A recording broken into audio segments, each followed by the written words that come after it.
cut my week from 5 work days down to 2. Everyone says they want financial freedom, but here's the reality. Most people will never get there. Not because it's impossible, but because they don't make it a priority. So in this video, I'm giving you unfiltered advice, the raw truth about what it really takes. Number 1, the box problem. Here's the first unfiltered truth. Your finances are a reflection of your beliefs. We live inside a mental box. That box represents what you believe is possible for yourself. If financial freedom doesn't exist inside your box, you won't even take steps toward it. And that is why so many people stay stuck in the same patterns. Think about it. If you believe financial freedom is impossible, why would you ever read a book on investing? Why would you learn about compound interest? Why would you start a side hustle or automate saving or negotiate your salary? You wouldn't, because in your mind it doesn't matter. That's why people stay stuck paycheck to paycheck. It's not their income, it's their box. And the crazy part, we don't choose the box we start with. Most of us inherit it. If you grew up in a family that lived paycheck to paycheck, chances are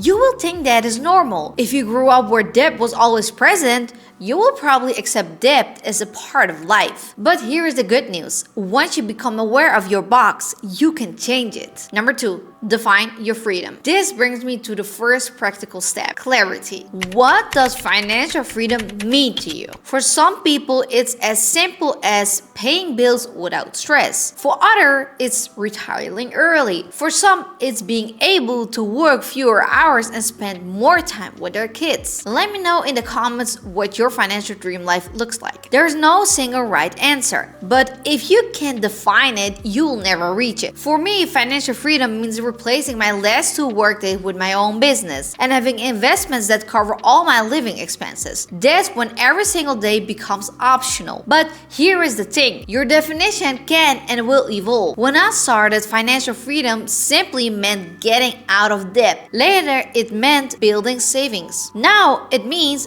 full independence. And in a few years, it means something else. The point is, you need a finish line you can actually see. Otherwise, you're running in circles. Number 3, expand your box. So, how do you expand your box?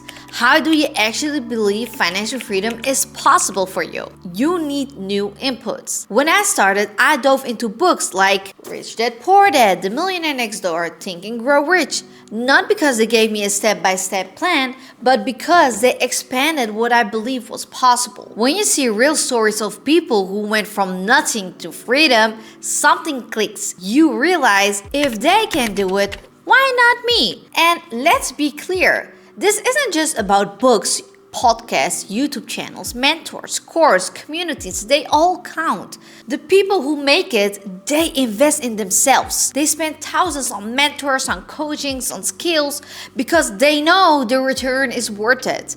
That doesn't mean you need to go out and drop $10,000 tomorrow, but if you won't even spend $20 on a book that could change how you think about money, how serious are you really? Every time you invest in yourself, you're expanding your box. You're saying, I'm worth it. My future is worth it. Number 4, make it a priority. Now, here is the raw truth. Most people say they want financial freedom, but when you look at their calendar or their spending, it's nowhere to be found. They will binge Netflix for hours, but they won't spend 30 minutes learning how to invest. They will spend hundreds on clothes or drinks, but won't put $100 into their savings accounts. And then they say, I just don't have time. No, it's not a lack of time, it's a lack of priority. Let's be real, we all have the same 24 hours. The question is, what are you prioritizing? For me, the moment I made freedom my top priority, everything changed. That's how I went from working 5 days to just 2. It wasn't luck, it wasn't easy, it was a priority. So here's the unfiltered truth. If financial freedom isn't showing up in your daily action, then it's not actually your goal, and that's fine, but own it. Number 5, stop comparing. The next trap is comparison. You scroll through social media and see people with luxury cars, vacation, designer clothes, and you feel like you're behind. But here's here's what you don't see: the debt behind those images, the credit card balances, the family money, the trust funds. Comparison is a poison. It makes you spend money you don't have to impress people who you don't care. Financial freedom is not a race against others, it's against you. Your only goal is to be further ahead than you were 6 months ago. 6. The 4 skills of freedom.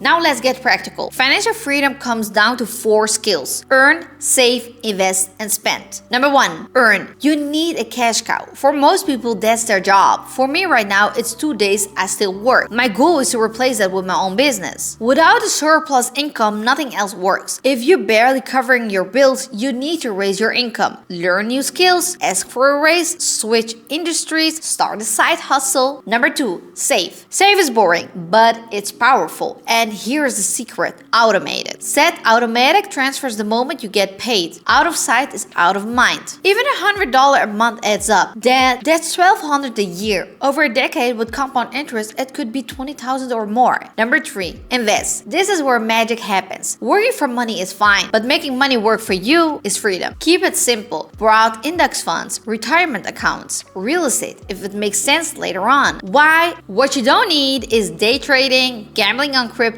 or hot tips from your friend's cousin. That is speculation and not investing. Investing is boring, consistent, proven, and that's how you build freedom. Number 4, spend. Spending isn't bad, but it has to be intentional. Be grateful for essentials like rent and food, and when you buy something for fun, enjoy it without guilt, if it fits your plan. What kills people isn't the spending itself, it's unconscious spending. $10 here, $50 there, month after month, and freedom slips away without even noticing. Number 7, a simple starter plan. So here's a simple starter plan anyone can follow. Write one sentence: what does financial freedom mean to you? Decide on your cash cow. Automate your savings, even if it's small. Open an investment account and keep it simple. Keep learning one book, one podcast, or one idea each month. Track your progress, but only against yourself. If you do those 6 things consistently for the next year, you will be shocked at how much closer you feel to freedom. But if you're curious about how many people